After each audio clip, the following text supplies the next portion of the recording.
Welcome back to iDream Bio. This is Nasim, Faculty of Botany. Today I will talk about translation mechanism. Translation mechanism in which polymerization of the amino acids to form polypeptide by the sequence of codons of mRNA.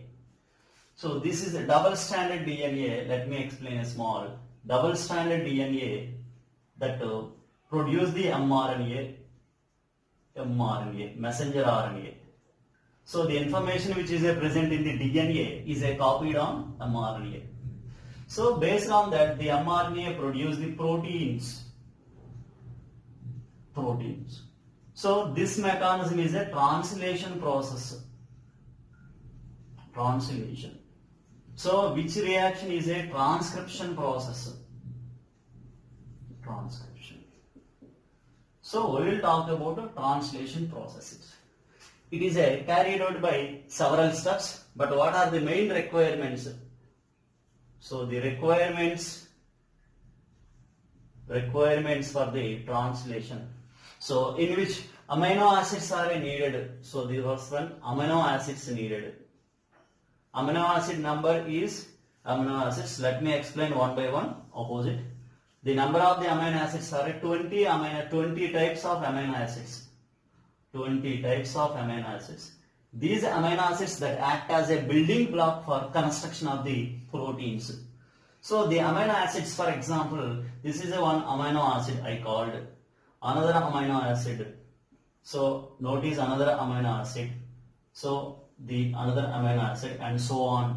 But amino acid, we will use the same diagrammatic representation while explaining the concept. So the amino acids, let me explain the formula is a common formula NH2 CH COOH R functional group. This is the amino acids also. But what about this is a COOH group, which is a NH2 group. So there is a water formation takes place OH, and one hydrogen is eliminated in the form of the water H2O. Now the bond forms CONH. This is called as a peptide bond. Yes, this is called peptide bond. So the entire mechanism, it is a peptide bond formation is also one of the tasks in it. So again the same there is a peptide bond form. Carboxyl group, amino group, peptidal bond. Carboxyl group, amino group, peptidal bond is formed. Peptide bonds. So like a polypeptide chain is formed. Polypeptide chain formation is takes place in reality. Okay. Another factor is tRNA. tRNA is a transfer RNA. It is known as a adapter RNA also. So let me explain about the tRNA. Yes. So the diagrammatic representation of the tRNA, which is having of the polarity 3rd prime, so which having of the one loop and followed by so the anticodon loop, and this is a T loop, and ultimately so it is a 5th prime ultimately. So the third prime that is a end with CCA. Yes. So this is the tRNA. The tRNA, the loop is anticodon loop, which is a T loop, that is a T C loop, and which is a DHU loop. So the T loop that represents, that identify about the ribosomes, recognition of the ribosome. I am not explaining complete explanation of the tRNA. What are the requirements I need for explaining of the translation process I am introducing. And which is a DHU, it recognizes about the enzyme recognition. So enzyme recognition or binding. Anticodon loop. What is the sequence on mRNA? So the anticodon that act as a complementary, so it forms it. And amino acids, what are the amino acids? We said while activation of the amino acids, all the amino acids individually that associated to this part is a amino acid binding site. So this is a tRNA transfer RNA. It is needed. So one of the factor it is. And the next case, mRNA formation of the mRNA, messenger RNA. Messenger RNA single stranded structure. So let me explain messenger RNA. Basically, in the process of transcription in eukaryotic individual, the mRNA that is synthesized in the nucleus, but double stranded DNA left.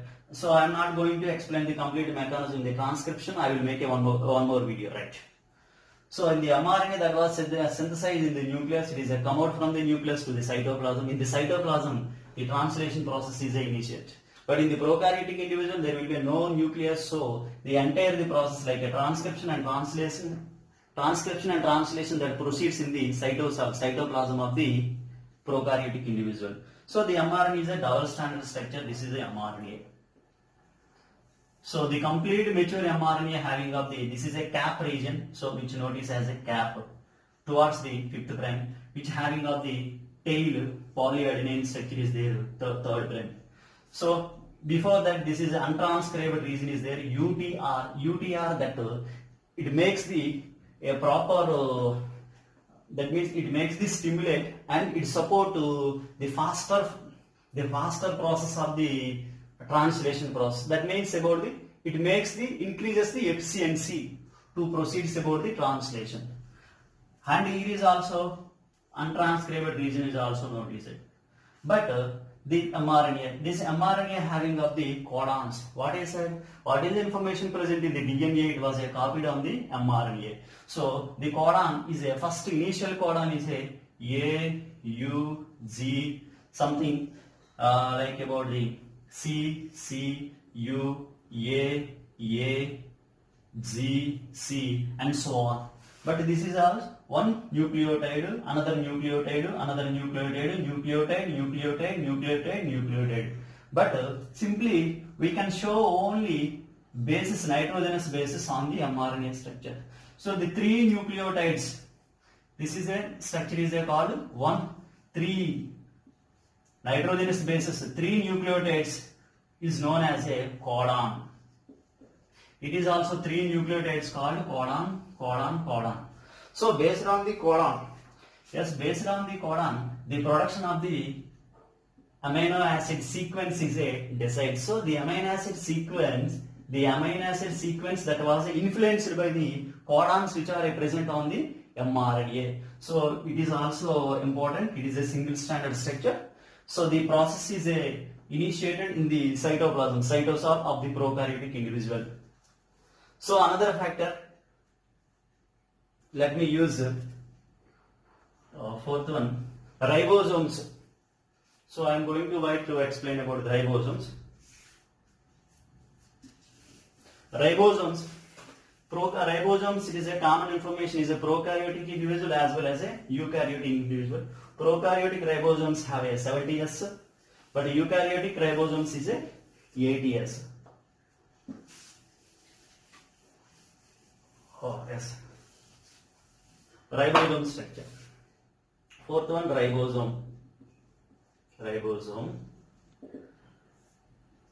So, in the ribosomes, these are actually ribosomes are a site of protein synthesis. So we call as these are protein factories. Ribosomes are protein factories. So the ribosomes are 70S ribosomes in prokaryotic individual. So it will be present in the prokaryotes and eukaryotic mitochondria, chloroplast also.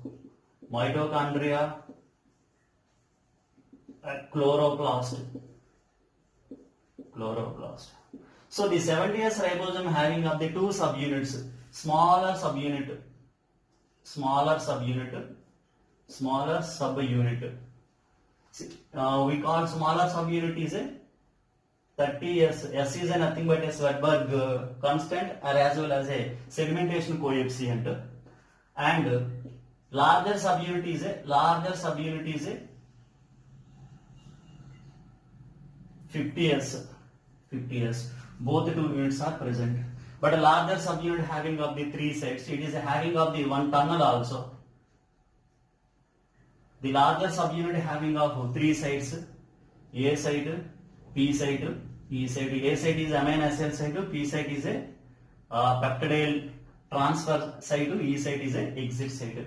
So while the process is going, any new polypeptide chain has a synthesized the polypeptide side is a exit through the tunnel.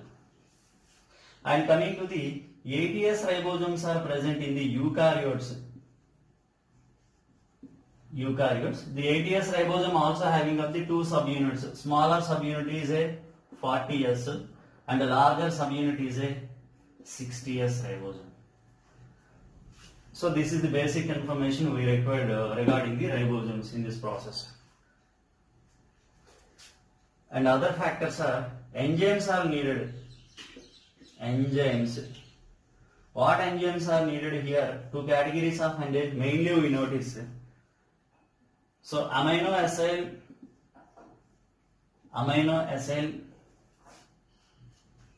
tRNA synthetase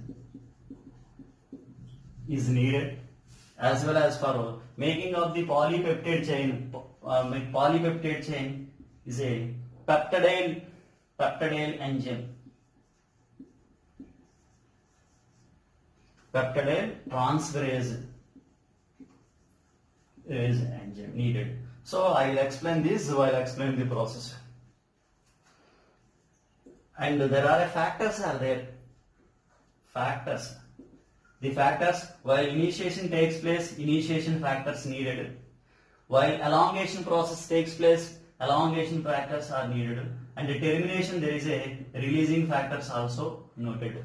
Moreover, the entire process, that is a energy consuming process. So the energy that is needed from the ATP requirement as well as a GTP requirement takes place. By using the concept of how the mechanism takes place, I will make in next video. Keep watching. Thank you.